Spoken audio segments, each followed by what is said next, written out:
ఎస్ఎల్బీసీపై కాంగ్రెస్ సర్కారు ఫోకస్ చేసింది. 2027 December 9లోగా SLBC పూర్తి చేయాలని ఆదేశించారు ముఖ్యమంత్రి రేవంత్ రెడ్డి. జూబ్లీహిల్స్ నివాసంలో మంత్రి ఉత్తమ్ కుమార్ రెడ్డి అధికారులతో కలిసి ఎస్ఎల్బీసీ ప్రాజెక్టుపై సమీక్ష నిర్వహించారు. పనులు ఒక్కరోజు కూడా ఆగకూడదని సీఎం ఆదేశించారు. ఈ ప్రాజెక్టు కేవలం నల్గొండకే కాదు, తెలంగాణకు అత్యంత కీలకమని చెప్పారు. ఎలాంటి ఖర్చు లేకుండా రైతులకు నీళ్లివ్వడానికి ఎస్ఎల్బీసీలో అవకాశం ఉందన్నారు సీఎం రేవంత్.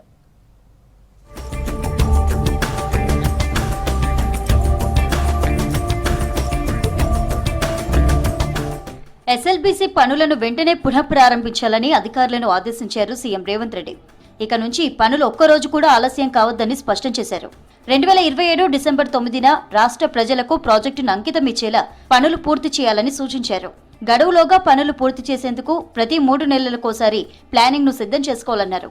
ఫ్లోరైడ్ పీడిత నల్గొండ జిల్లాకే కాకుండా రాష్ట్రానికే ఈ ప్రాజెక్టు అత్యంత కీలకమని, అందుకే ప్రణాళిక ప్రకారం పనులు చేపట్టాలని తెలిపారు. అందుకు ప్రపంచ స్థాయి నైపుణ్యాలను వినియోగించుకోవాలని అధికారులకు సూచించారు సీఎం.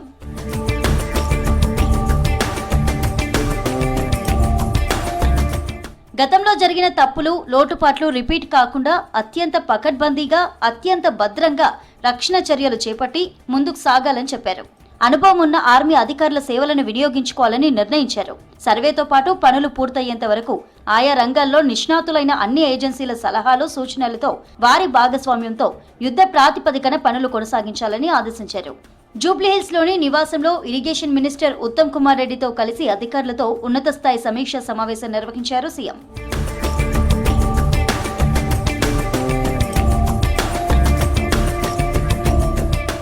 భవిష్యత్తులో దేశ విదేశాల్లో చేపట్టే టన్నెల్ ప్రాజెక్టులకు ఆదర్శంగా ఉండేలా ఎస్ఎల్బీసీ నిర్మాణం పూర్తి చేయాలని సీఎం రేవంత్ సూచించారు. ఇదొక కేసు స్టడీగా ఉండాలన్నారు. ప్రభుత్వం తరపున అందుకు అవసరమైన అన్ని ఏర్పాట్లు చేస్తామని హామీ ఇచ్చారు. వెంటనే అటవీ, ఇంధన శాఖలతో ఇరిగేషన్ శాఖ సమన్వయం చేసుకోవాలని ఆదేశించారు. ఎస్ఎల్బీసీ పునరుద్ధరణ పనులకు అవసరమైన అన్ని అనుమతులు, నిర్ణయాలు తీసుకునేందుకు ఈ నెల 15లోగా కేబినెట్ సమావేశం ఏర్పాటు చేయాలని సీఎస్ ను ఆదేశించారు. వెంటనే సంబంధిత విభాగాల అధికారుల స్థాయి సమావేశం ఏర్పాటు చేసుకోవాలని చెప్పారు. అన్ని సమస్యలకు పరిష్కారం రావాలని, తదుపరి నిర్వహించే ఒక్క సమావేశంలోనే ప్రాజెక్టులోని సమస్యలన్నింటికీ పరిష్కారం తీసుకురావాలని నిర్ణయించారు సీఎం.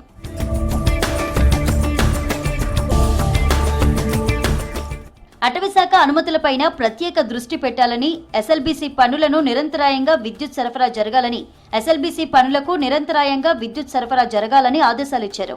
సొరంగం తవ్వకంలో సింగరేణి నిపుణుల సేవలను వినియోగించుకోవాలని ఆదేశాలిచ్చారు సీఎం. రాష్ట్ర ప్రజలు ఏళ్ల తరబడి ఎదురుచూస్తున్న కలల ప్రాజెక్టు ఎస్ఎల్బీసీ అని చెప్పారు. ఎలాంటి ఖర్చు లేకుండా గ్రావిటీ ద్వారా నీళ్లివ్వడానికి ఎస్ఎల్బీసీతో అవకాశం ఉందన్నారు. సొరంగం పనులను వేగంగా పూర్తి చేసేందుకు కాంట్రాక్టు సంస్థ జేపీ అసోసియేట్స్ అన్ని పరికరాలను సిద్ధం చేసుకోవాలన్నారు. కాంట్రాక్టు సంస్థ ఒక్కరోజు పనులు ఆలస్యం చేసినా ఒప్పుకునేది లేదని సీఎం రేవంత్ తేల్చి చెప్పారు. ఇన్లెట్, అవుట్లెట్ 2 వైపుల నుంచి పనులు చేపట్టాలన్నారు. అందుకు అవసరమైన యంత్ర పరికరాలతో పాటు సరిపడేంత మంది నిపుణులు, కార్మికులను రంగంలోకి దింపాలని సూచించారు.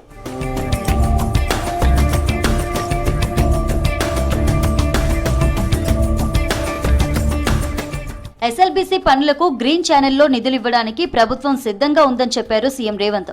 మొత్తం 44 కిలోమీటర్ల సొరంగ మార్గానికి గాను ఇప్పటికే 35 కిలోమీటర్ల సొరంగం తవ్వడం పూర్తయిందని, మిగిలిన 9 కిలోమీటర్ల సొరంగం మార్గం తవ్వడానికి గాను అత్యాధునిక సాంకేతిక పరిజ్ఞానాన్ని వినియోగించుకోబోతున్నట్టు ఈ సందర్భంగా అధికారులు సీఎంకు వివరించారు.